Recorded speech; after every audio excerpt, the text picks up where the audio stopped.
Nah. Bismillahirrahmanirrahim. Assalamualaikum warahmatullahi wabarakatuh. Innalhamdulillah nahmaduhu wa nasta'inuhu wa nastaghfiruh wa na'udzu billahi min syururi anfusina wa min sayyiati a'malina. May yahdihillahu fala mudilla lahu wa may yudlil fala hadiya lahu.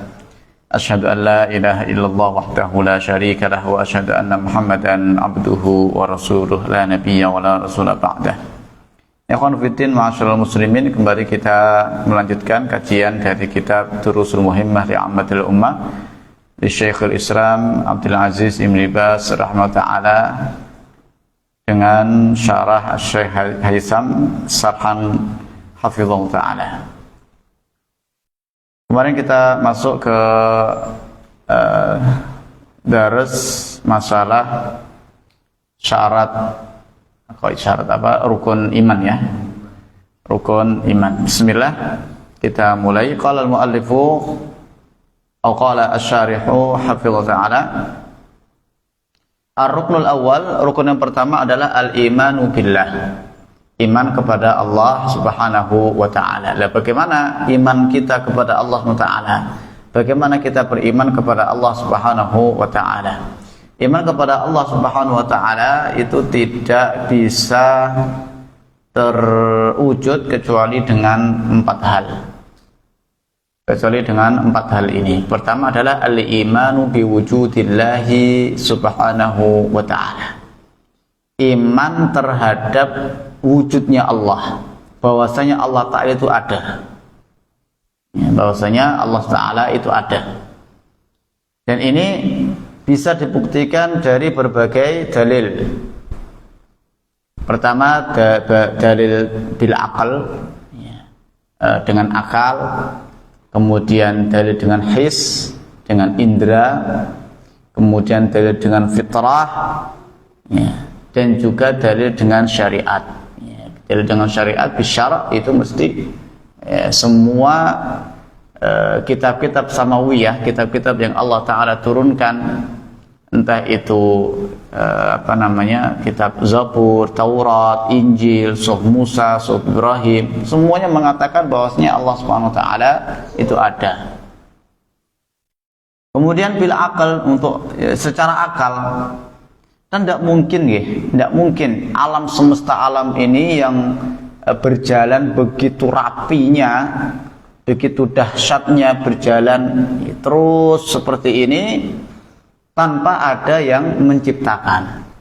Itu nggak masuk akal gitu. Atau diciptakan dengan sudufah. Sudufah itu ujuk-ujuk. Ujuk-ujuk apa ya? Ujuk-ujuk ada gitu. Jadi kan nggak mungkin gitu. Sesuatu yang ujuk-ujuk, sesuatu yang ujuk-ujuk itu tidak mempunyai pola yang terstruktur. Itu mesti sesuatu yang tiba-tiba itu nggak ada nizam, nggak ada peraturan yang sangat rapi sekali gitu. Coba kita lihat bagaimana, nggak usah ke yang luar, kepada diri kita sendirilah, diri kita sendiri ini. Ya, setiap hari, setiap saat, setiap menit, setiap detik kita bernafas. Setiap saat aliran darah ini terus terpompa, ya kan? Ya. Terus tanpa kita inginkan. Ini subhanallah gitu. Ya. Kemudian ketika tidur, Allah Ta'ala mengatakan tidur itu kan maut, ya kan? Mati. Kok bisa bangun lagi gitu? Maksudnya kalau mati kan berarti rohnya kan keluar. Sehingga ketika kita tidur mimpi, terkadang kita mimpi di atas menara Eiffel. Ya, begitu dibangun, tahu-tahu langsung ke badan kita. Kok enggak ke badan orang lain gitu kan? Padahal manusia ini kan miliaran. Yang tidur pun juga miliaran gitu kan? Tapi roh kita tetap milih jasad kita.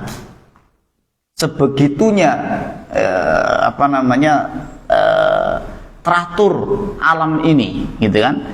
Masa seperti ini kok katanya ujuk-ujuk, atau tidak ada yang mengatur, atau tidak ada yang menciptakan, kan nggak mungkin. Secara akal nggak masuk akal gitu. Maka secara akal semua ya, alam ini ya, berjalannya alam ini termasuknya kita, karena alam itu Pak ya, alam ketika orang disebut, ketika kita menyebut alam itu adalah masih wallah, selain Allah Subhanahu wa taala itu disebut dengan alam. Kullu ma siwallahi alamun, setiap apa saja selain Allah itu disebut dengan alam itu. Kemudian yang kedua adalah al-imanu bi rububiyyatihi, ya, beriman terhadap rububiyah Allah taala, ketuhanan Allah Subhanahu wa taala. Nah, rububiyah itu adalah al-khaliq, zat yang menciptakan, al-mudabbir, zat yang mengatur, al-milk atau al-mulk, zat yang merajai. Ini tiga hal yang paling pokok sifat rububiyah, sifat ketuhanan. Sifat ketuhanan itu yang paling pokok tiga ini. Al-Khaliq pencipta, al-Mudabbir yang mengatur, kemudian al-Mulk yang merajai, memiliki. Itu. Kemudian yang ketiga adalah al-imanu bi uluhiyatillahi jalla wa ala, mengimani uluhiyah Allah, keesaan Allah Subhanahu wa taala di dalam peribadahan kita. Jadi kalau uluhiyah, antara rububiyah dengan uluhiyah itu berbalik. Maksudnya apa? Rububiyah itu Allah taala kepada hambanya, perbuatan Allah kepada hambanya, menciptakan, memberikan rizki, mematikan, menghidupkan, menurunkan hujan, itu kan dari Allah ke hambanya. Nah, kalau uluhiyah itu dari hamba kepada Allah taala. Maka seharusnya orang yang mengimani rububiyah Allah, dia nggak menyembah selain Allah taala. Kan dia sudah mengimani rububiyah Allah taala, Allah lah yang menciptakan, Allah lah yang mematikan, Allah lah yang memberikan manfaat, Allah lah yang memberikan mudarat, Allah lah yang memberikan rizki dan yang lainnya, dan semua rububiyah Allah taala. Maka seharusnya semua peribadahan pun juga dari seorang hamba hanya kepada Allah taala, tidak kepada yang lainnya gitu. Seharusnya seperti itu. Tetapi banyaknya orang yang tidak melakukan hal tersebut. Dia tahu yang memberikan sehat itu Allah taala, tetapi ibadahnya bukan untuk Allah taala, kepada berhala, kepada pohon, kepada yang nunggu gedung, yang nunggu pohon dan yang lainnya. Maka ini disebut dengan kesyirikan di dalam uluhiyah. Hampir semua kesyirikan itu di uluhiyah Allah Subhanahu wa taala. Sedikit orang yang melakukan kesyirikan di dalam rububiyah Allah taala. Ada, bukan maksudnya tidak ada, ada. Dan orang yang syirik di dalam rububiyah Allah taala itu lebih buruk, lebih hina, daripada orang yang berbuat kesyirikan dalam uluhiyah Allah taala. Kenapa? Karena dalam rububiyah Allah taala itu sudah jibili, sudah tabiat manusia mengenal Allah Subhanahu wa taala. Sudah menjadi tabiat manusia mengenal Allah Subhanahu wa taala.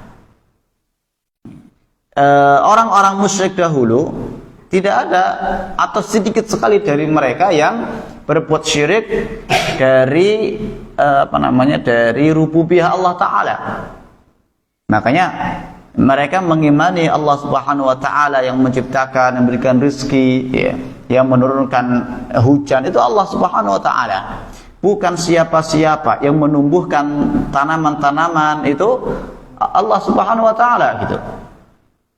Mohon maaf sekali untuk masyarakat kita di masalah ini belum terlalu paham, masih ada kesyirikan gitu. ketika ya panen padinya itu kurang bagus, ya dikira atau ada keyakinan, oh Dewi Sri kurang, gitu, Dewi Sri nggih, nah nggih, Dewi Srinya kurang. Ketika lautnya meluap, oh penjaga lautnya kurang dikasih apa, ya. Di sini kan ini kan masalah rububiyah Allah Ta'ala. Menumbuhkan tanam-tanam itu kan Allah Ta'ala, itu rububiyah Allah Ta'ala, ya, tidak ada yang lainnya gitu kan, ya, begitu juga yang mengatur alam ini kan Allah Subhanahu Wa Ta'ala, ya. Sebagian juga ada yang meyakini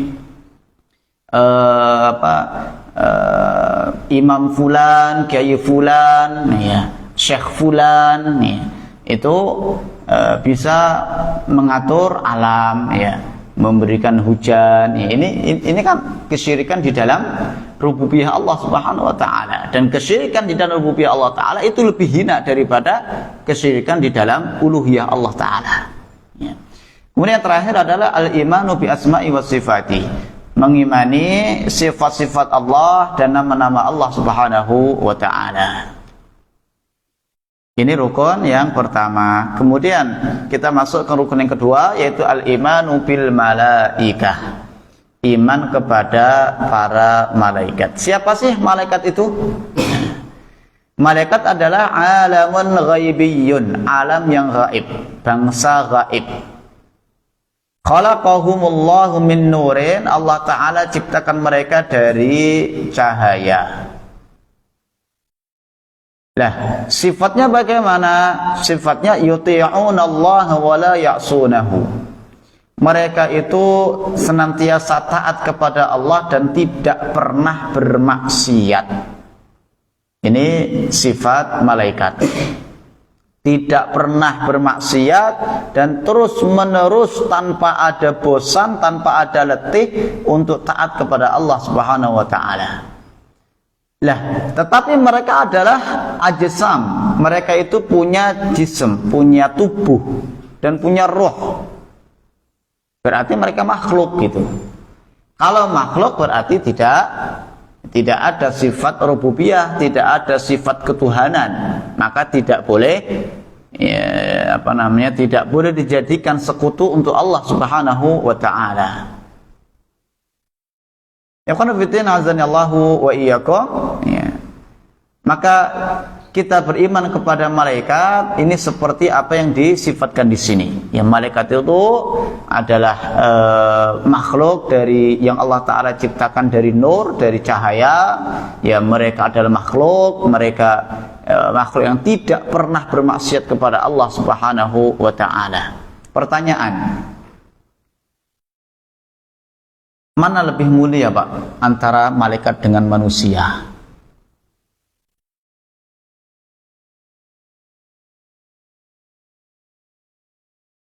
Mana ini yang benar? Ikhtilafal fuqaha ini. Ya, manusianya harus dibagi ya, secara perinci, nggak bisa dipukul rata gitu ya. Kalau orang dia muslim, dia mukmin, dia bertakwa, dia punya iman kepada Allah Ta'ala, ya, maka manusia ini lebih afdal daripada malaikat. Ya, kalau dia punya iman, punya ketakwaan, ya, punya ketakwaan kepada Allah Ta'ala yang tinggi gitu. Kenapa? Karena manusia itu kan ada yang namanya syahwat. Ya. Allah Ta'ala ciptakan manusia itu ada, ya, memang Allah Ta'ala mengatakan wahadainahun najdain, ya kan? Ada jalan yang itu bisa, manusia itu bisa milih untuk jadi pemaksiat atau menjadi orang taat. Itu kan bisa dipilih kan? Kita mau sholat itu tidak ada yang maksa. Begitu juga ketika kita mau maksiat pun juga nggak ada yang maksa gitu. Dan ini ada kecenderungan manusia itu, bahkan kecenderungan manusia itu lebih ke maksiat daripada ke taat, ya kan? Nabi Yusuf mengatakan, wa ma ubarri'u nafsi innan nafsa la'ammaratun bisu'. Ya kan? Yang namanya jiwa syahwat manusia itu ammaratun bisu'. Senantiasa mendorong ke keburukan gitu. Illa marhamati, kecuali yang Allah Taala rahmati. Sedangkan malaikat itu memang Allah Taala ciptakan untuk tunduk gitu. Tidak ada perasaan untuk bangkang, itu tidak ada. Ya. Maka derajat manusia yang dia bisa mengekang keinginannya untuk bermaksiat, kemudian keinginan ini untuk bertaat kepada Allah Ta'ala, sedangkan ada dorongan untuk maksiat itu, tapi dia kekang, dia ikat supaya tidak keluar gitu kemaksiatannya ini, maka orang seperti itu atau hamba yang seperti itu lebih mulia daripada makhluk yang memang diciptakan untuk taat itu. Kemudian yang kedua, ketika di akhirat, kalau malaikat itu kan nggak bisa menikmati apa yang dinikmati oleh manusia, malaikat ini karena nggak ada syahwat. Sedangkan manusia ketika, maksudnya orang mukmin ya, orang mukmin ketika masuk surga itu menikmati semua yang ada gitu. Bisa dari makan, bisa dari sekedar melihat saja itu bisa menikmati kan, bisa menikmati. Kalau malaikat nggak bisa menikmati sesuatu yang bisa menikmati dan yang tidak bisa dinikmati atau tidak bisa menikmati, itu lebih enakan mana, Pak? Ya. Lebih enak yang bisa menikmati gitu. Ada orang yang lidahnya, mohon maaf ini, mati lidah, tahu nggak? Jadi rasa apapun itu nggak bisa dirasain gitu. Mau pedes, mau asin, mau legi, ya ini dia nggak bisa merasakan gitu. Ya, mau dingin, mau panas pun juga nggak bisa dia rasakan. Tapi ada orang yang sensitif. Cuman dikit manis sedikit itu dia bisa merasakan gitu kan, pedes sedikit ya. Dan dia ada orang yang lidahnya itu sangat sensitif ketika makan nih, oh ini kurang ini, kan ada gitu. Ada orang yang seperti itu lidahnya gitu, hanya sekedar dia merasakan, bahkan cuman menyicipi, oh ini kurang asin, oh ini kurang manis, oh ini kurang ini itu. Ada orang seperti itu. Kalau saya nggak bisa, Pak, terus terang. Bukan seperti itu gitu ya. Coba kita lihat chef itu ya, chef itu begitu cuma nyicipi saja itu tahu gitu ya, tahu gitu kematangannya, tingkat kematangannya itu. Nah ini kan tahu mereka. Tentunya lidah yang dia bisa membedakan antara manis, pedas, asin itu lebih sehat, lebih enak gitu kan, daripada yang sama sekali dia tidak bisa merasakan. Lah di akhirat ketika orang-orang mukmin masuk ke dalam surga, mereka menikmati semuanya. Sedangkan malaikat karena nggak ada syahwat makan, ya kan, nggak ada syahwat makan, syahwat nikah juga nggak ada. Ya, mohon maaf yang belum nikah di sini. Ya, itu kan ya, nggak lebih baik daripada orang yang bisa menikmati itu semua, gitu kan. Maka malaikat itu tidak lebih afdal daripada orang mukmin. Ini orang mukmin loh ya, orang mukmin. Adapun orang yang tidak mukmin, ya, bahkan Allah Ta'ala menyatakan balhum adal ya, ulaika kal an'am balhum adal. Kemudian kita masuk ke ar-ruknus salis, rukun yang ketiga, yaitu al-imanu bil kutub, iman kepada kitab-kitab Allah Subhanahu wa Ta'ala. Pertama kali yang kita imani dari kitab-kitab Allah adalah bahwa kitab Allah Ta'ala, semua yang diturunkan oleh Allah Ta'ala itu adalah kalamullah, adalah firman Allah Subhanahu wa Ta'ala.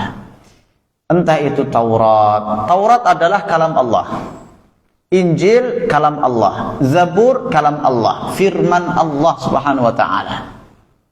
Yang asli lah ya, bukan yang sekarang yang mereka katakan ini Injil ya.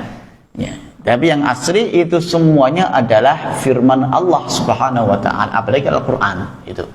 Ini pertama kali yang kita wajib untuk mengimaninya, bahwa semua kitab yang diturunkan oleh Allah Subhanahu wa taala, yang pernah Allah taala turunkan, maka itu adalah firman Allah Subhanahu wa taala. Hakikatan, benar-benar itu, ya, bukan majaz. Bukan majaz. Majaz itu apa ya dalam bahasa Indonesia ya? Apa? Pantun. Apa? Bukan kiasan. Ya, bukan kiasan itu. Tapi hakikat sudah. Seperti itulah Allah Subhanahu wa taala berfirman ketika kita membaca firman Allah, alhamdulillahirabbil alamin. Seperti itu Allah taala ya berfirmannya itu. Ya, dengan shaud, dengan huruf. Dan ini akidah Ahlus Sunnah wal Jamaah. Ini karena sebagian firqah mengatakan bahwasanya firman Allah taala Al-Qur'an itu adalah kalamun nafsi. Ya, kalamun nafsi. Tidak bisa didengar dan tidak dengan huruf. Waliyadzubillah. Kemudian wa annaha munazzalatun la makhluqah. Bahwasanya kitab-kitab tersebut itu diturunkan. Ya, tidak diciptakan. Ya, diturunkan bukan diciptakan. Kalau diciptakan jadi kan makhluk. Ya, kalau diciptakan itu menjadi makhluk. Ya, tapi ini diturunkan oleh Allah Subhanahu wa taala. Kalau kitab-kitab terdahulu ya, selain Al-Qur'an itu Allah taala tulis. Maka Allah taala turunkan itu kitab ya, sudah dalam keadaan lembaran-lembaran. Berbeda dengan Al-Qur'an. Kalau Al-Qur'an kan tidak. Al-Qur'an diwahyukan oleh Allah Ta'ala, dibawa oleh Malaikat Jibril, disampaikan kepada Nabi Muhammad SAW langsung, lisan tulisan gitu ya. Ya. Kemudian para sahabatlah yang menulisnya. Seperti itu kalau Al-Quran. Tapi kalau selain Al-Quran, kitab-kitab terdahulu itu diturunkan oleh Allah SWT sudah berbentuk kitab. Ya, kalau tidak berbentuk itu berbentuk lembaran-lembaran itu. Kemudian wa anna Allah anzala ma'a kulli rasulin kitaban, dan harus meyakini bahwasanya Allah taala menurunkan setiap rasul itu kitab. Jadi setiap rasul itu mempunyai kitab masing-masing. Rasul ya, bukan nabi. Tapi kalau rasul itu mesti ada kitabnya. Entah itu kitabnya merevisi kitab sebelumnya atau dia mempunyai hukum tersendiri itu. Ya, hukum tersendiri ada yang seperti itu. Seperti kitab Injil itu tidak tidak merombak kitab Taurat. Melainkan dia merevisi saja. Ya. Ya, sebagian hukum-hukum yang ada di dalam Taurat kemudian direvisi di dalam Injil gitu. Kemudian wa nu'minu biha wa bima akhbaranallahu min asma'iha wa akhbariha wa ahkamiha ijmalan wa tafsila.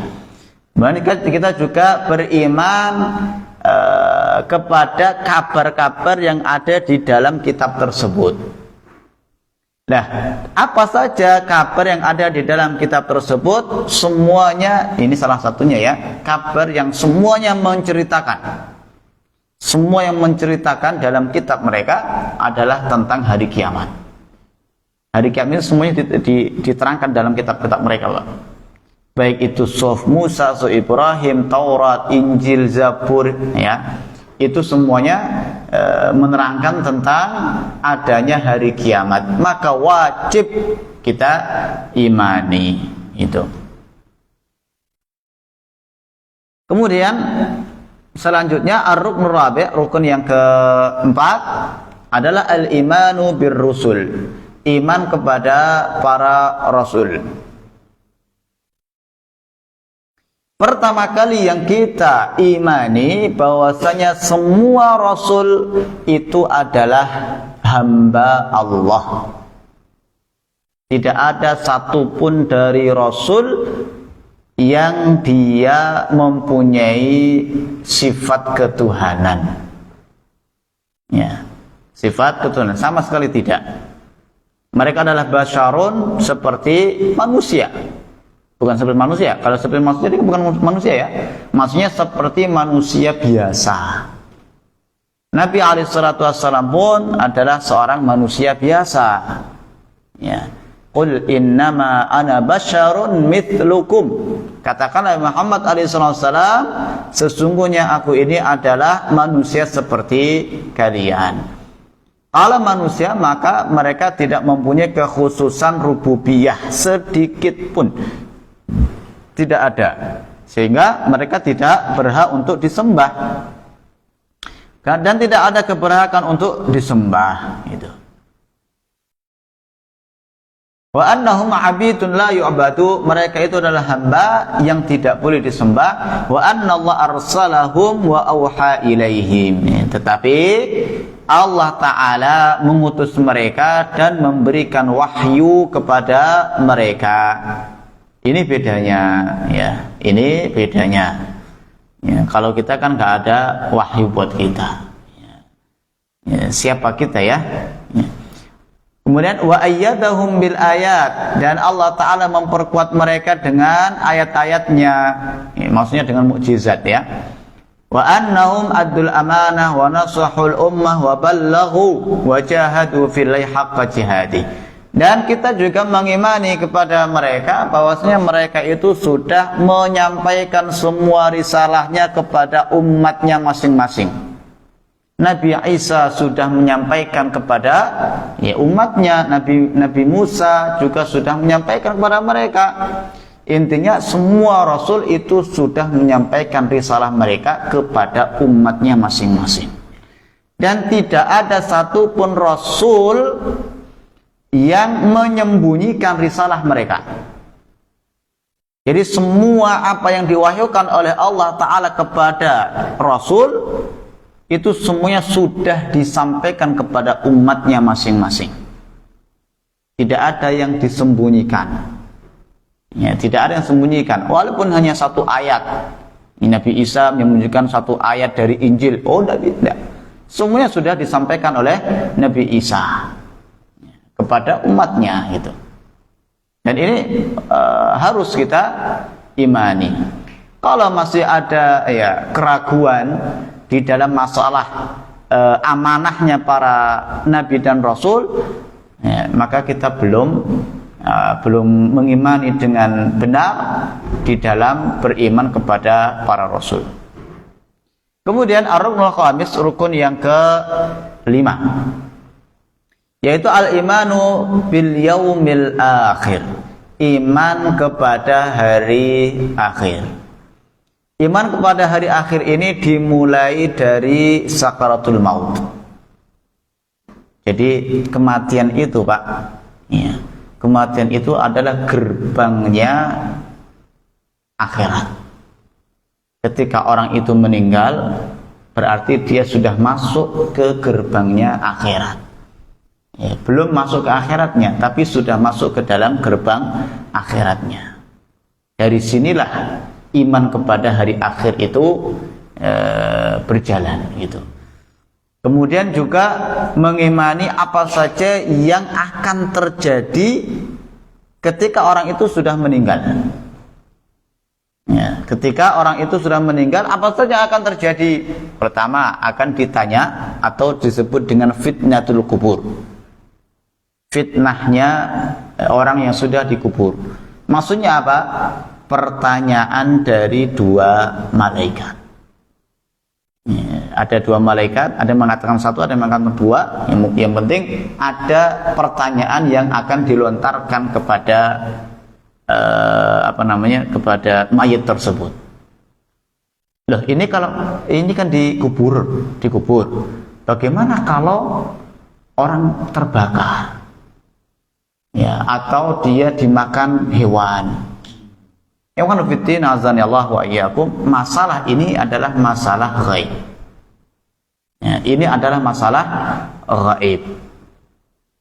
Maka apa yang dikatakan oleh Nabi alaihi salatu wassalam Ya, kewajiban kita hanya beriman.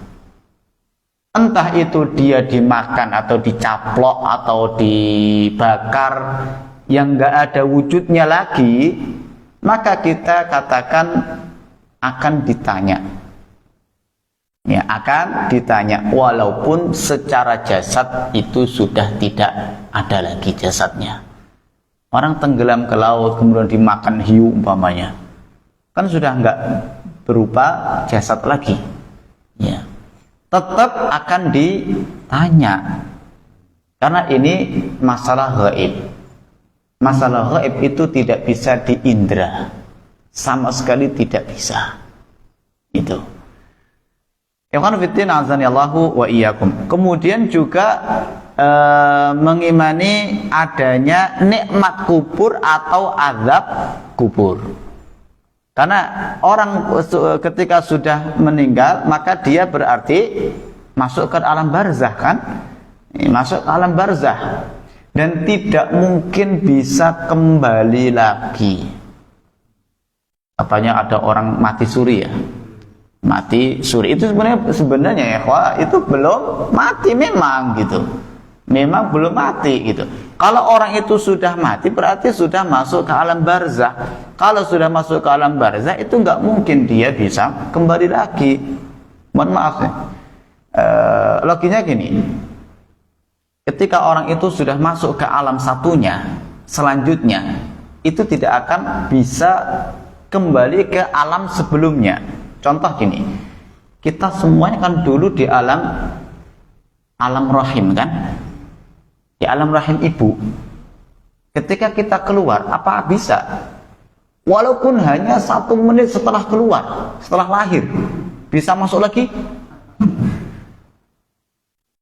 Yo, ibu gelem. Tidak bisa gitu kan?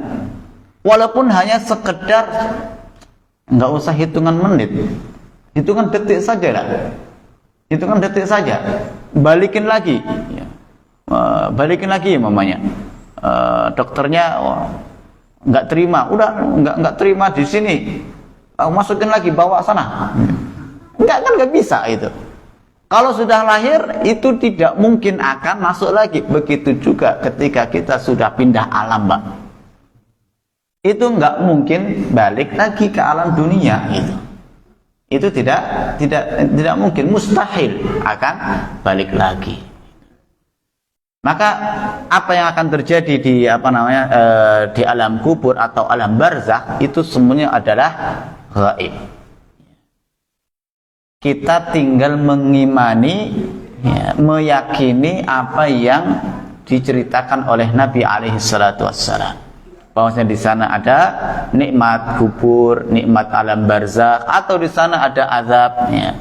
Ini semuanya ada. Kemudian juga mengimani adanya bi'tsah, kebangkitan, bahwa semua orang itu akan mati dan akan dibangkitkan kembali. Kemudian adanya sirat, adanya mizan, timbangan, kemudian ada suhuf, catatan amal. Kemudian yang terakhir itu tempat terakhir, neraka atau surga. Ini semuanya masuk ke dalam iman kepada hari akhir. Yang terakhir adalah iman bil qadari khairihi wa syarri. Iman kepada takdir. Iman kepada takdir. Lah, iman kepada takdir itu ada, maksudnya takdir itu ada 4 rukun, Mbak. 4 rukun ini harus diurutkan ya. 4 rukun ini harus urut. Ya, tidak boleh diajukan, dimundurin, enggak. Sesuai dengan dengan urutan ini. Pertama adalah al-ilmu. Al-ilmu. Bahwasanya Allah Subhanahu wa taala itu mengetahui apa saja yang terjadi dan apa saja yang sedang terjadi dan apa saja yang akan terjadi.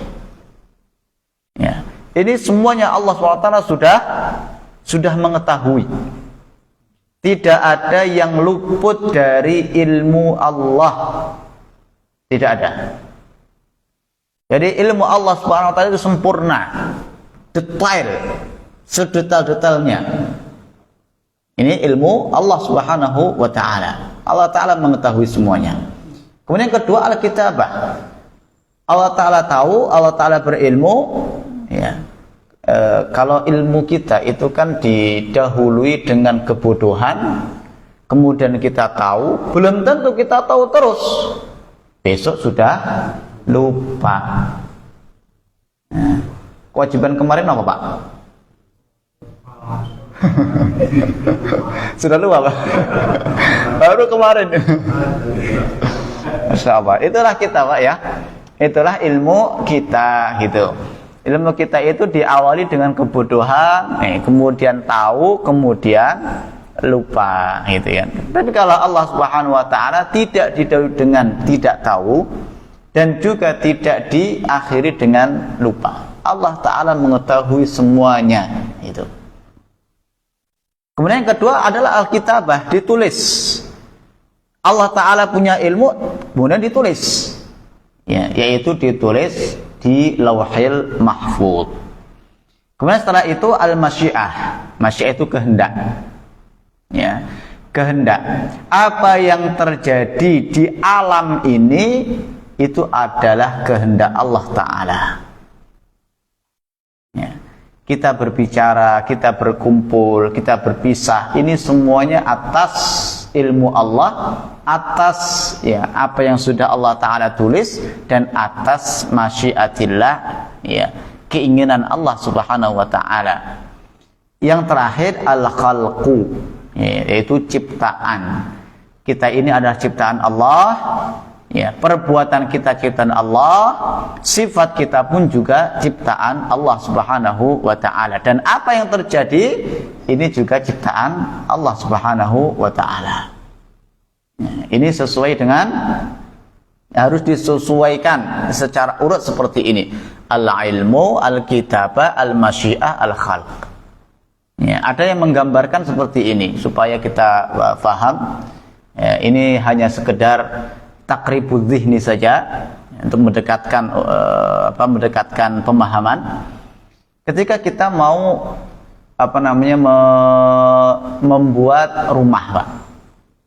Ya, membuat rumah kan nggak langsung ujuk-ujuk gitu kan. Ya. Tapi kita tahu ilmunya dulu. Ya, membuat rumah itu ya kita harus ngumpulin uang, kemudian rumahnya itu ya dibuat dari pasir, kemudian dicampur dengan air, ada batu batanya, ya, ada besinya, ada semennya, kan kayak gitu. Kita tahu dulu. Ya, nggak mungkin kita nggak tahu kemudian pengen membuat rumah, gitu kan. Kemudian pengetahuan kita ini itu kita tuangkan. Kalau kita arsitek, maka kita gambar sendiri, kan gitu ya. Kalau kita bukan arsitek, kita mencari arsitek untuk menggambarkan. Oh, saya itu punya seperti ini loh. Ya, punya ilmu, maksudnya punya keinginan seperti ini. Ya, rumah tingkat, ada kubahnya, ada menaranya umpamanya. Ya, nggak tahu rumahnya siapa ini. Gitu. Kemudian setelah digambar, oh cocok umpamanya, cocok. Baru nanti dilaksanakan. Ya, seperti itu. Ya kan fitin azanillahu wa iyyakum. Ya. Kemudian tadi kan masalah takdir ya, masalah takdir ini. Kemudian beliau mengatakan, yujabu ala man yashrabul khamri wa yaqul law syaa Allah ma syaribtu min thalathati awjuh.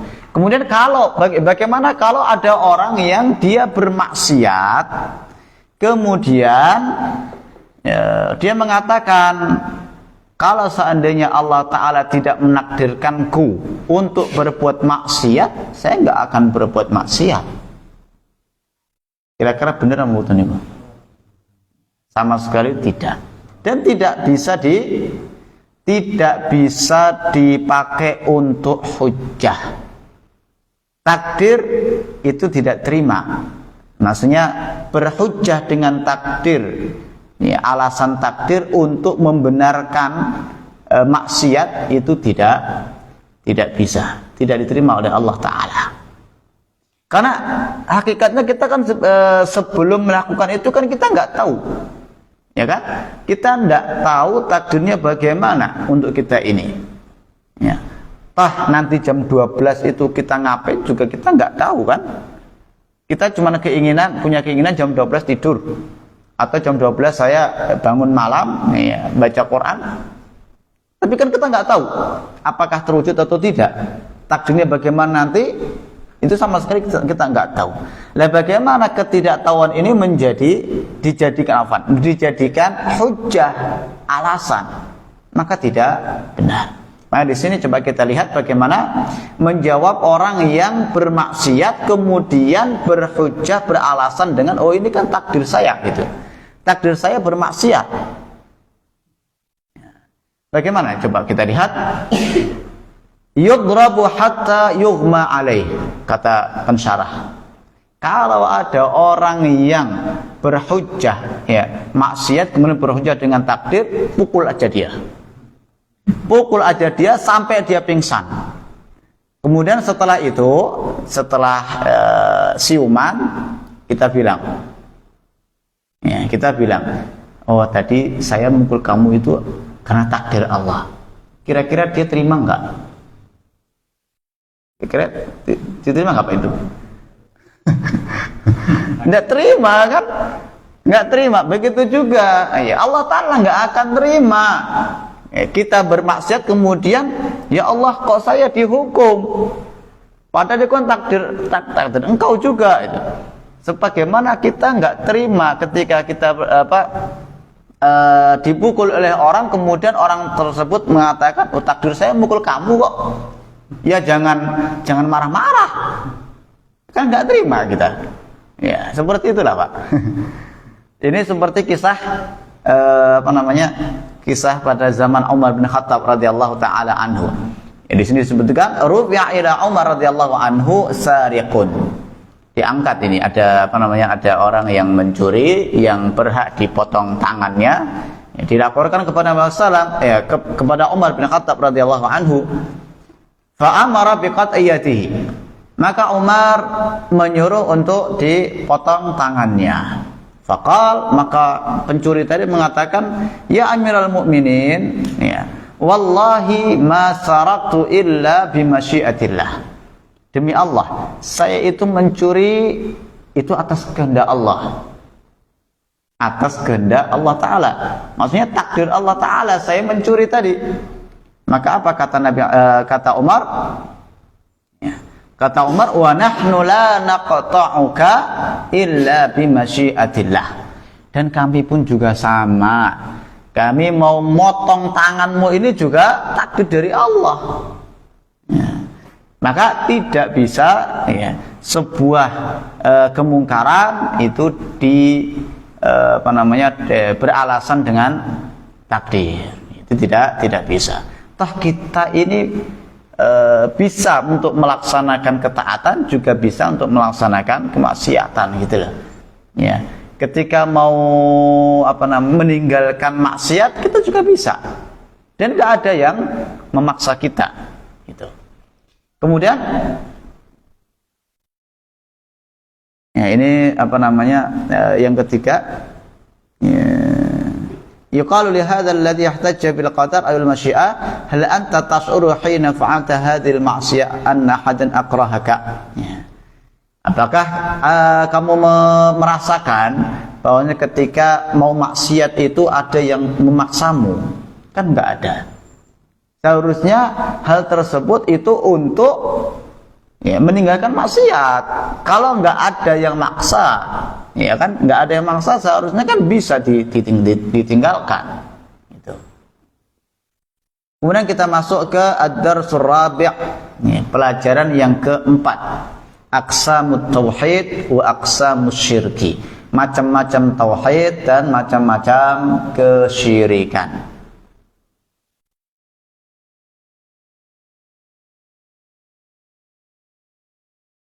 Ya. Kita baca langsung. Apa itu tauhid? Apa itu tauhid? Tauhid adalah ifradullahi bima yakhtassu bihi minar rububiyyah wal uluhiyyah wal asma'i was sifat, yaitu mengesahkan Allah Ta'ala pada apa yang menjadi kekhususan Allah, ya. Mengesahkan Allah pada apa yang menjadi kekhususan Allah Subhanahu wa Ta'ala. Kekhususan Allah Ta'ala itu ada 3, Pak. Kekhususan Allah Ta'ala itu ada 3. Pertama, rububiyah Allah, yang kedua uluhiyah Allah, dan yang ketiga asma was sifat. Ada yang mengatakan tauhid itu adalah ifradullahi bil ibadah, mengesahkan Allah Ta'ala di dalam peribadahan kepadanya. Ini bagian dari tauhid, ya, bagian dari tauhid itu. Karena kalau ifradullahi Ta'ala bil ibadah itu hanya di dalam uluhiyah saja, rububiyahnya belum dan asma sifatnya belum itu. Kemudian ya, aqsamul muharramat, pembagian hal-hal yang haram. Dan ini diurutkan, ya, diurutkan. Pertama adalah asyirkul akbar, syirik besar. Syirik ini menjadi larangan yang paling tinggi. Sebagaimana perintah yang paling tinggi itu adalah tauhid, maka larangan yang paling besar, larangan yang paling tinggi itu adalah syirik. Ya, syirik. Kalau kita lihat di dalam Al-Quran, Pak, perintah pertama kali yang ada di dalam Al-Quran itu adalah tauhid. Dan larangan pertama kali dalam Al-Quran itu adalah larangan syirik. Apa ayatnya? Ayatnya adalah firman Allah Subhanahu wa Ta'ala, ya ayyuhan nasu u'budu rabbakumul ladzi khalaqakum wal ladzina min qablikum la'allakum tattaqun. U'budu rabbakum, ini maksudnya adalah mentauhidkan Allah Subhanahu wa Ta'ala. Dan ini pertama kali ayat perintah yang ada di dalam Al-Quran. Coba jenengan buka ayat Al-Quran, semua Al-Quran. Ini ayat perintah pertama kali adalah ya ayyuhan nasu u'budu rabbakum. U'budu ini kan kalau dalam bahasa Arab itu kan disebut dengan fi'il amr. Ya, kata kerja yang mengandung perintah. Yang namanya perintah itu dari atas ke bawah. Ngerti ya? Ya, perintah itu dari atas ke bawah. Kalau dari bawah ke atas itu namanya doa. Ya, seperti dalam Al-Qur'an, dalam Al-Fatihah itu kan ada ihdinas siratal ihdi. Ihdi itu kan fi'il amr juga. Ya, fi'il amr kan? Tetapi di situ bukan amr, bukan perintah, melainkan itu doa. Kenapa? Karena itu dari hamba kepada Allah Ta'ala, dari bawah ke atas gitu.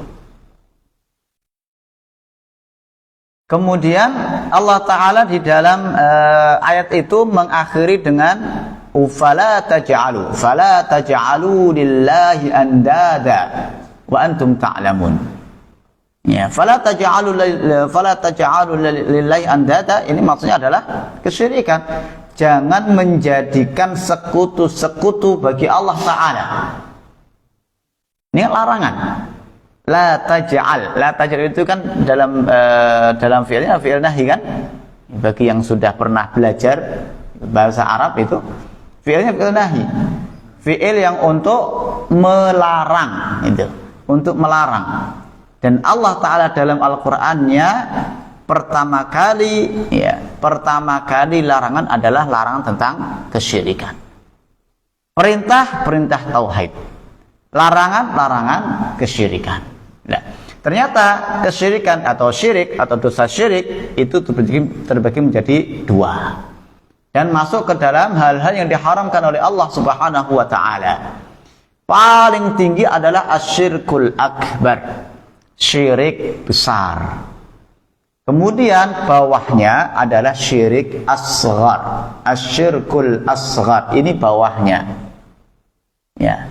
Syirik, dosa yang paling besar, akbarul kabair, itu adalah kesyirikan, ya, baik syirik akbar maupun syirik asghar. Ya, baru setelah itu al-kabair. Al-kabair. Apa itu kabair? Walaupun di sini para ulama itu berbeda pendapat ya. Berbeda pendapat apakah dosa itu ada yang besar, ada yang kecil. Ya. Pembagian ini benar atau tidak, ini dikhilafkan oleh para ulama. Itu ada yang mengatakan semua dosa itu besar, ya, semua dosa itu besar, ya. Ada yang mengatakan ya ada ada dosa besar, ada dosa kecil. Itu ternyata diperinci, maksudnya apa? Dilihat dari min nahyatillah, dari yang dimaksiati itu semuanya dosa, semuanya besar, ya, semuanya besar. Tetapi kalau dilihat dari nisbah ini, dosa ini itu lebih kecil daripada dosa ini, gitu. Contohnya gini, orang pacaran, mohon maaf, Allah Ta'ala kan menyatakan wala taqrabuz zina, jangan dekat-dekat zina, ya. Orang yang mendekati zina ini dosa, tetapi dosanya tidak seperti zina beneran. Jadi paham? Hanya sekedar dia menyentuh, ya, atau mencium, ya, tapi belum zina beneran. Ya, ini dosanya tidak seperti perzinaan benar, itu. Tidak seperti perzinahan benar. Ikhwan fillah azanillahu wa iyyakum. Seperti khamr. Khamr itu kan Nabi SAW sudah melaknatnya. Yang buat, yang bawakan, yang menjual, termasuknya semua kan? Ya. Tentunya orang yang yang benar-benar dia minum khamr itu tidak sama dosanya, dia paling besar dosanya daripada orang yang sekedar dia bawakan khamar, ya, tentunya berbeda gitu. Ya, dan ditinjau dari segi ini, maka dosa itu ada dua, ada kabair, ada saghair. Tetapi kepada siapa mereka itu berdosa, ini semuanya besar. Makanya ada istilah, bukan istilah ya, ada ungkapan la tanzur ila sighariz dzanbi. Kamu tuh jangan melihat, ya, kecilnya dosa, jangan. Tetapi wanzur ila man asaita. Tetapi lihat kepada siapa kamu bermaksiat. Jangan melihat kecilnya dosa. Kalau orang melihat kecilnya dosa, seakan-akan, ini kan cuma dosa kecil, dosa kecil terus. Tetapi kalau kita melihatnya, yang saya maksiati itu siapa toh? Allah yang kita maksiati. Kalau kita memandangnya Allah yang kita maksiati, berarti apa? Semua dosa itu besar. Sehingga ada rasa takut gitu. Ada rasa takut dalam jiwa kita untuk mendekati, walaupun itu hanya maksiat yang kecil. Karena yang kita lihat adalah Allah Ta'ala yang maha besar, ya. Tapi kalau kita melihatnya, ini kan dosa cuman kecil, nah ini seakan-akan meremehkan dosa kecil itu. Bisa dipahami nggak? Ya, alhamdulillah. Jangan lupa besok. Ya, kemudian yang tingkatan ketiga adalah kabair, dosa besar, dan tingkatan yang keempat adalah as-saghair. Nah, bagaimana bisa mengklasifikasikan antara dosa besar dengan dosa kecil? Dosa besar itu ketika disebutkan iqabnya. Ketika perbuatan maksiat yang disebutkan hukumannya itu, entah itu hukumannya apa saja, ya ada hadnya kah, atau diancam dengan neraka kah, atau diingkari dengan tegas, laisa minna, bukan termasuk golongan kami. Itu kan pengingkaran dengan tegas itu. Ya, ini kan ancaman gitu kan. Ini ancaman. Maka ini masuk ke dalam dosa besar. Intinya dosa yang itu atau maksiat yang ada ancamannya. Apapun bentuk ancamannya, itu dosa besar. Adapun yang saghair, dosa kecil, itu tidak ada ancaman. Kemudian ada pembagian di al-kabair. Ya, al-kabair. Perhatikan di sini ikhwanul fiddin. Syirik asghar itu walaupun istilahnya asghar kecil, tetapi dia lebih besar dosanya daripada kabair. Ya. Syirik asghar walaupun istilahnya itu asghar kecil, tetapi dia itu lebih tinggi derajatnya di dalam kemaksiatan tersebut daripada dosa-dosa besar. Dosa besar kan ya, seperti mencuri, ya, seperti bunuh diri, ya, seperti perzinaan, minum khamr dan yang lainnya kan. Ya. Riya itu dosanya lebih besar daripada itu. Karena ini menyangkut kepada Allah Subhanahu wa taala dan hak Allah taala. Kan menyangkutnya ke situ. Maka dia ya walaupun hanya disebut dengan syirik asghar, tapi dosanya lebih besar daripada dosa-dosa besar. Itu. Kemudian kita lanjutkan al-kabair. Kabair. Ini ada perincian. Yang pertama ada duha, jumlahnya. Ya, jumlahnya itu ghaira ma'dudah, tidak terbilang. Banyak. Walaupun dalam hadis-hadis itu disebutkan sab'ul mubiqat, ada 7 yang membinasakan, ada 3 al-kabair, ya, ada 3 dosa besar. Nah, bilangan yang disebutkan oleh Nabi SAW ini bukan untuk tahdid, tidak untuk membatasi, tidak, ya, sama sekali tidak. Ya. Imam Az-Zahabi itu mempunyai kitab yang namanya Kabair. Ya.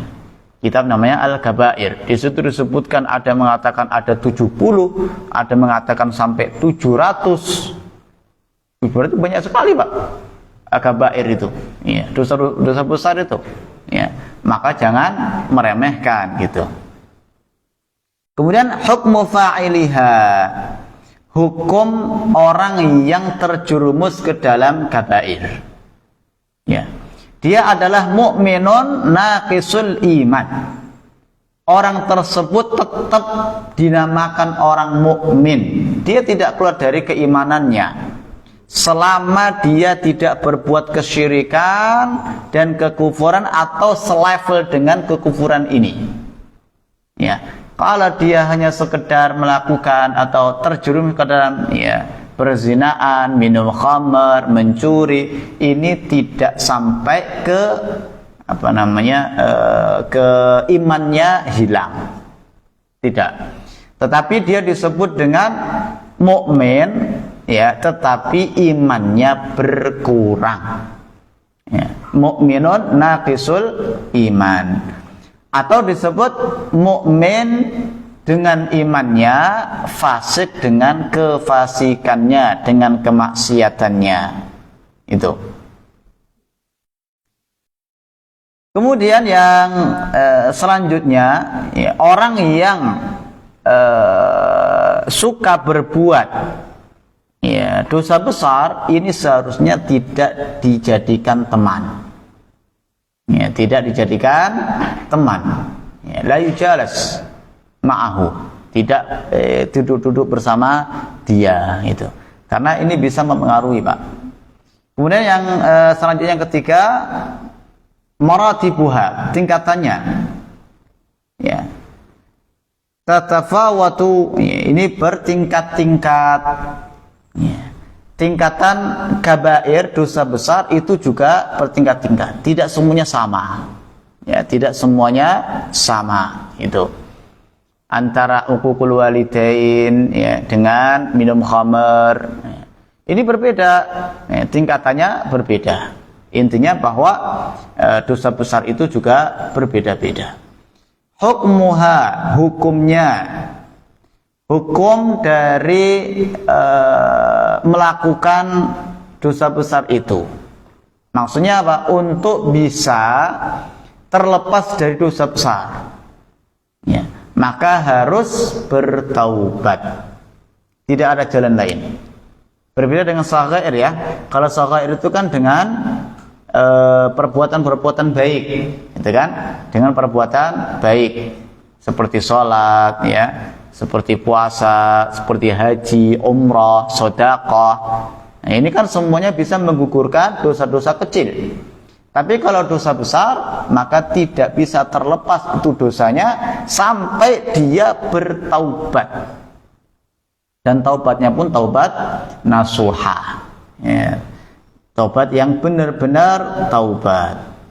Terus apa perbedaan antara syirik akbar dengan syirik asghar? Perbedaannya apa? Pertama, syirik akbar itu mengeluarkan dari agama. Begitu orang sujud kepada selain Allah, maka dia keluar dari agama Islam, ya, keluar dari millah, murtad, itu ya. Tetapi kalau syirik asghar enggak. Syirik asghar itu tidak sampai mengeluarkan pelakunya dari agama. Kemudian yang kedua, muhbitun likullil a'mal. Syirik akbar itu begitu dilakukan oleh seorang muslim, ya, maka semua amalannya dari kecil sampai amalan terakhir itu terhapus. Seperti orang masuk Islam, Pak. Ya, seperti orang kafir masuk Islam, maka dosanya dihapus. Itu ya.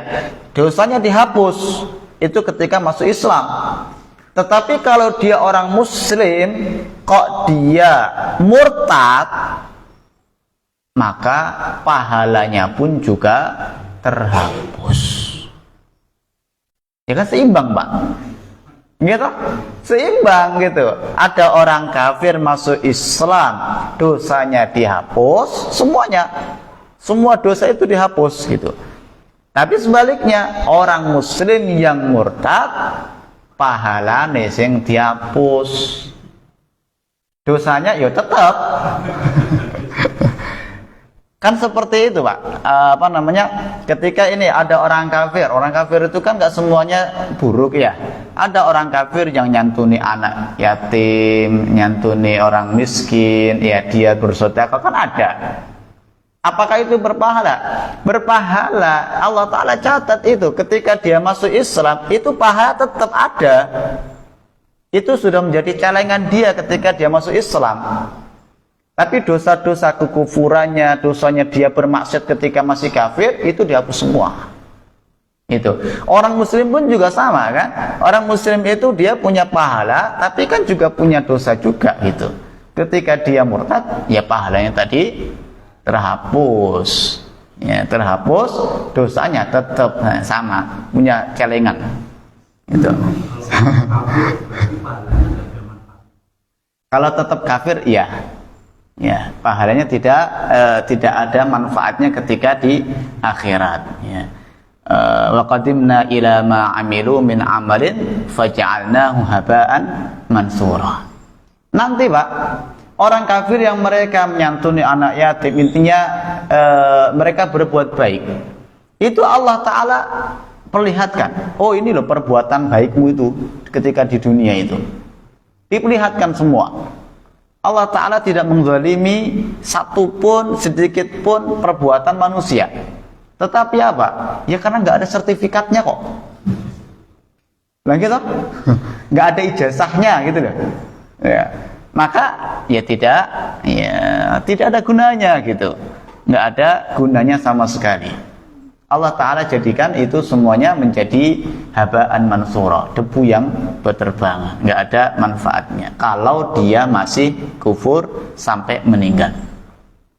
Adapun syirik asghar itu yang yang hilang pahalanya ya ketika dia berbuat syirik itu. Syirik asghar itu contohnya riya. Ketika sholat kok karena riya, maka sholat itu saja yang terhapus pahalanya. Adapun sholat yang lainnya itu tetap gitu, ya tetap. Kemudian yang ketiga, mujibun lil khuludil abadi fi jahannam. Kalau syirik akbar itu membuat abadi di dalam neraka, sedangkan syirik asghar itu tidak membuat abadi. Jadi orang yang beriman, Pak, orang meninggal dan dia punya tauhid, inilah pentingnya kita belajar tauhid, Pak. Pentingnya kita ini terus-menerus belajar tauhid itu. Ketika kita meninggal dalam keadaan kita muwahhid, dalam keadaan kita membawa tauhid, walaupun dosa kita banyak, insya Allah pasti masuk surga. Bukan maksudnya di sini meremehkan, bukan. Ya. Tapi walaupun kita punya dosa sebanyak apapun dosa tersebut, tetapi ketika kita meninggal tidak berbuat syirik, ya, dan tetap mempunyai tauhid dalam hati, punya iman dalam hati, itu pasti masuk surga. Tapi kalau mampirnya, nah ini, maka usatul muwahhidin, ya, para orang-orang mukmin yang punya dosa nanti pada hari kiamat itu disebut dengan tahta masyiatillah, di bawah kehendak Allah Subhanahu wa taala. Bisa jadi Allah taala mengampuni langsung. Kalau Allah taala ampuni langsung, maka dia langsung masuk surga. Tapi kalau Allah taala tidak ampuni langsung, berarti dia masuk ke dalam neraka terlebih dahulu, ya. Seperti kula jenengan ketika mau memasukkan pakaian ke dalam lemari. Ini sebagai takribul dzihni saja, ya. Kita kan nggak mungkin ya masukkan pakaian ke dalam lemari padahal pakaian kita ini penuh dengan kotoran, ya, penuh dengan nggak bersih lah intinya gitu. Terus apa yang kita lakukan? Kita lakukan ya direndam dulu, kemudian diputar-putar dulu, dikucek dulu, nggak sampai situ, tapi dikeringkan dulu, nggak sampai keringan, langsung masukin ke lemari, tapi digosok dulu kan, baru kita simpan di lemari. Ya, Allah Subhanahu Wa Taala ketika mau memasukkan orang yang ahli maksiat pun juga, ya, bukan bahasa kita mikir-mikir dulu ya, bukan. Tetapi ini keadilan Allah Subhanahu Wa Taala, ya dicuci dulu. Nyucinya di mana? Di neraka, gitu kan? Ya, sesuai dengan kemaksiatannya, ya, kadar dosanya itu. Wala'iyadzubillah. Ma'asyiral muslimin, azani Allahu wa iyyakum, ya. Sekiranya ini yang bisa kita pelajari di malam hari ini. Kita mohon kepada Allah Subhanahu wa taala, semoga Allah taala menjauhkan kita dari perbuatan-perbuatan yang tidak diridai oleh Allah Subhanahu wa taala. Semoga bermanfaat. Kurang lebihnya kami mohon maaf. Wa sallallahu ala nabiyyina Muhammad wa ala alihi wa ashabihi ajma'in. Subhanakallahumma wa bihamdika asyhadu an la ilaha illa anta astaghfiruka wa atubu ilaik. Assalamualaikum warahmatullahi wabarakatuh.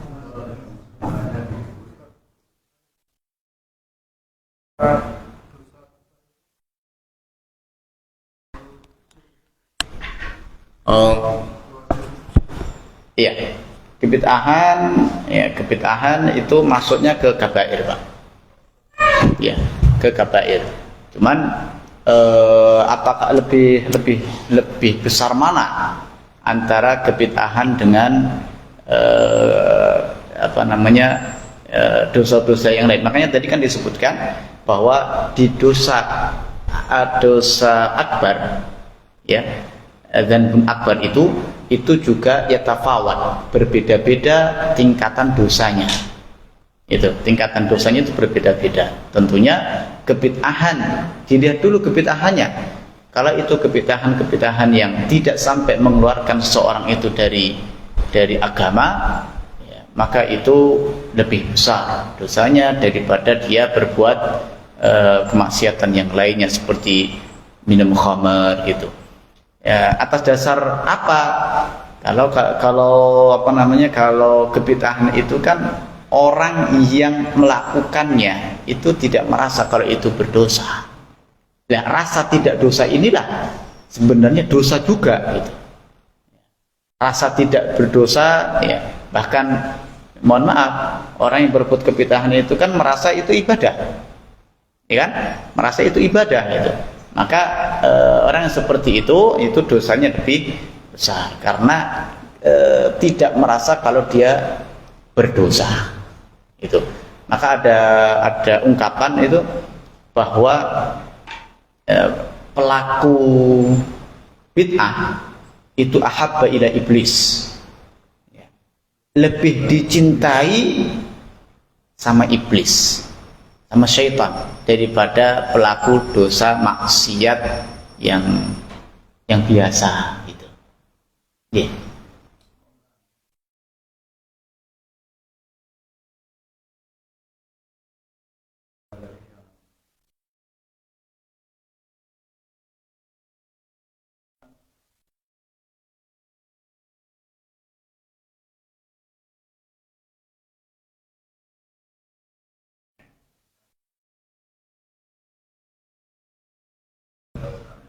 Tahu orang Islam yang melakukan.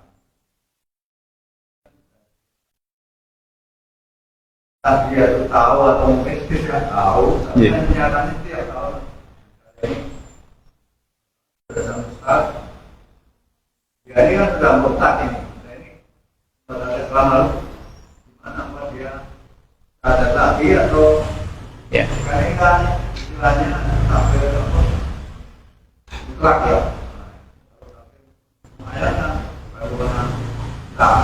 Ya. Ya. Seperti ini. Pertama, kita tidak boleh mengkafirkan orang yang itu sudah muslim. Ya kan? Tidak boleh mengkafirkan secara individu. Itu tidak boleh. Fulan ini kafir, Anda, kamu kafir, itu tidak boleh. Ini berbahaya sekali. Gitu ya, berbahaya sekali. Tetapi kalau secara umum, ya, secara umum orang perbuatan seperti ini itu membuat kekufuran, membuat kafir, membuat orang keluar dari Islam. Itu secara itu boleh, gitu ya. Itu boleh. Adapun kalau ada orang muslim yang berbuat kesyirikan, apakah dia harus bersyahadat? Maka jawabannya adalah harus. Kalau dia mau masuk Islam lagi, ya harus bersyahadat lagi. Terus syahadatnya ini terang-terangan seperti orang non kemudian masuk Islam, dibawa ke masjid, di kerumunan, atau cukup dengan sendiri gitu. Kalau perbuatan yang bisa merusak agama itu secara alaniah, secara terang-terangan, kemudian orang lain pun juga tahu kalau dia ini sudah murtad nih, ya kan? Dia ini sudah murtad, masyarakat sudah tahu dia sudah murtad, maka wajib secara terang-terangan dia bersyahadat lagi. Tapi kalau dia sendiri, mamanya, dia berbuat sendiri gitu, orang-orang lain nggak tahu, maka cukup dia sendiri, ya, cukup dia dengan Allah Subhanahu Wa Taala. Cukup dia dengan Allah SWT. Karena orang murtad itu kan aib, Pak. Ya, orang murtad itu kan aib. Sebuah amalan yang sangat aib sekali. Sangat jelek sekali gitu. Jangan sampai ini Allah Ta'ala tutupi, dia bongkar. Maka ketika perbuatan kemaksiatan yang bisa mengeluarkan dia dari Islam ini tidak diketahui oleh orang lain, maka cukup, ya, karena orang lain pun juga masih berkeyakinan bahwa fulan ini masih Islam, dikenalnya dia adalah Islam, Muslim, ya kan? Maka cukup dia syahadat ya, antara dia dengan Allah Subhanahu wa taala dengan benar-benar syahadat. Ya, tidak itu antok. Ya, tapi dengan benar-benar syahadat. Wallahu taala alam bissawab. Saya kira cukup nggih. Subhanakallahumma bihamdika asyhadu an la ilaha illa anta astaghfiruka wa atubu ilaik. Assalamualaikum warahmatullahi wabarakatuh.